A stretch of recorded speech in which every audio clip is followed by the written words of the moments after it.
people take away attention from a movement because they are so focused on their own personal, like, well, that's not me. That's not what I'm doing. Okay, well, millions of women are dying.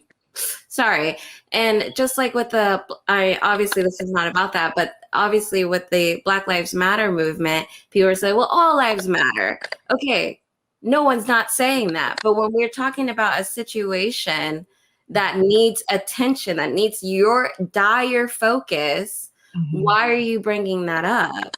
It doesn't make sense because it kind of says that you need any sort of validation, recognition, golden star to say you're not a part of the problem. Okay, good. Sit in your corner. At the end of the day, people are dying. People are getting, the R word. People are getting abused. People are getting hurt. And it's so dangerous to try to make it about you. And every time you do that, you're making it about you. And I do agree that, like, I made a short film once. I was a film student once, and I made a film about a male being raped by a woman. And it was important for me to write the story because it was my way of coping with something. And at the end of the day, I wanted to show that this is what it looks like. And if you can see a man go through that, how will that make you feel as a male audience? This is what it looks like. And if you see yourself and you can picture yourself, oh, wow, this is what it is. And you see a dude going through it, maybe it'll resonate more with you because maybe a male that looks at a woman is like, oh, no, it was her fault. She put herself in that situation.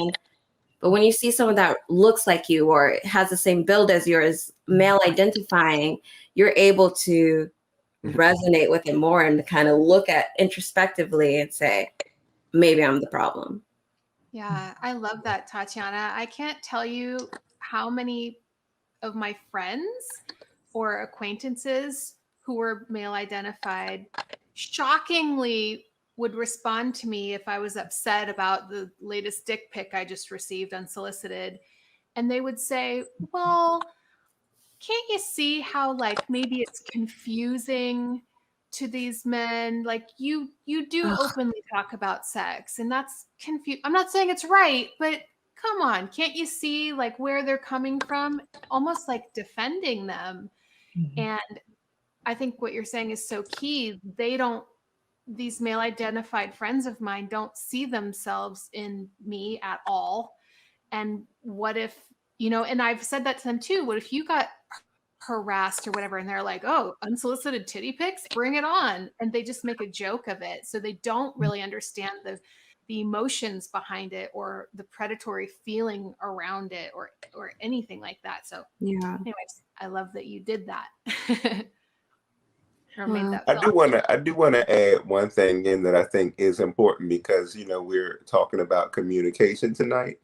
And so, when you do get people who, for instance, like earlier, when I chimed in and I said, I'm not like that. I'm not a guy who's like that. It's because I'm shocked to hear that. Like, why would somebody do that to women? I don't know if it's because I was raised by all women and all of my friends are women. But when we have people who say things like that, I think it's because we're genuinely shocked. We want to know, like, we want to hear, like, obviously, like, I'm sitting here listening, I really care. And you have people who do care and who are shocked. And, it's just very important to realize, like, when they say that, they're shocked. And it's like, okay, well, how can we help you? Like, how can we help make it sex positive how can we make sex positivity mean respecting women and listening to women and doing the right thing with our women in the future? I have to respectfully counter that not always when men say that, it's because they are shocked. I have had a lot of really open and honest dialogues, and fairly consistently, I do get men that need to center themselves in the conversation, and they need to say, look at me, I'm not like that. I am a nice guy. I am one of the good ones. Look at me. Do you see how nice I am? I am a nice guy. I'm nice. Look at me. And it's like, babe, if this isn't about you, the conversation's not about you. But you're taking space in the center of the conversation to say, it doesn't apply to me. It doesn't apply to me. Where's my gold star?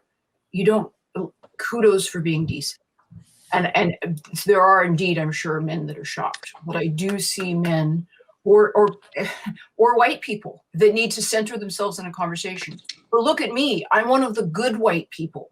I'm on your side, I'm good. Then it's not about you. Then shut your trap, because this conversation doesn't apply to you. So you can be shocked, but I've never looked at a conversation in race and felt that I needed to go in and be like, but I'm good. I voted for Obama. Where's my cookie? Fucking don't make it about me. You can listen to a conversation and you can say this needs to be changed, but charging in and saying this doesn't apply to me and I should be noticed and validated for being good and decent is distracting and doesn't actually help the conversation. But I do hear what you're saying, like you are shocked because we're having an open, honest conversation. And it's obvious it doesn't apply. And I do think it's really coming from a place of when people say I'm not like that, it's really like that's awful. Like I would never do anything like that. Not like censoring, but it's like, oh my God, that's awful. And so, you know, when you have somebody who I'm not like that. Reward me and sit on my dick because I'm a good guy. Let me tell you, that is the next step. You're like, oh, I'm listening, and that doesn't apply. But believe me, two types of guys. Yeah. Two types of guys. I'm a nice guy, and hey, I'm listening. Now reward me and sit on my dick because I am a good guy. Let me tell you, my friend. I'm sorry, Sampson. I hate to break it to you because obviously it doesn't apply to you. You don't do that. But there are indeed men that want to be rewarded for being good. And they're like, I'm not like that. And now that I have attention in the floor for not being like that, who is going to rain their genitals on me, shower me with good boy cookies for being a decent human? But Sampson, I have to say, you said something so, like, it's such a simple word. It literally was just a word. But when me and Rain were talking, Reba and we were all talking, you just said, I'm listening. Like, that's crazy. That's literally like in a beautiful way. You were just like, I'm listening. You know how rare that is? Like, it literally is. So, and I see you so attentive here, just like. I mean, you know, I'm a Black queer man, so I know what it's like to tell somebody, hey, this is what my experience is, and be dismissed. You know, or to, you know, not be listened to. It makes a difference. It does. It makes a difference. To just say, I'm listening, makes a difference. And that's where the sex positive direction goes when we're talking about a safer future, a future with consent, is I'm a guy, I'm a penis owner, male identifying, I'm listening. You got two ears, 1, 2, right? One mouth. And when you're not the center of victimization, you're not in a threatening position, it is your responsibility to listen.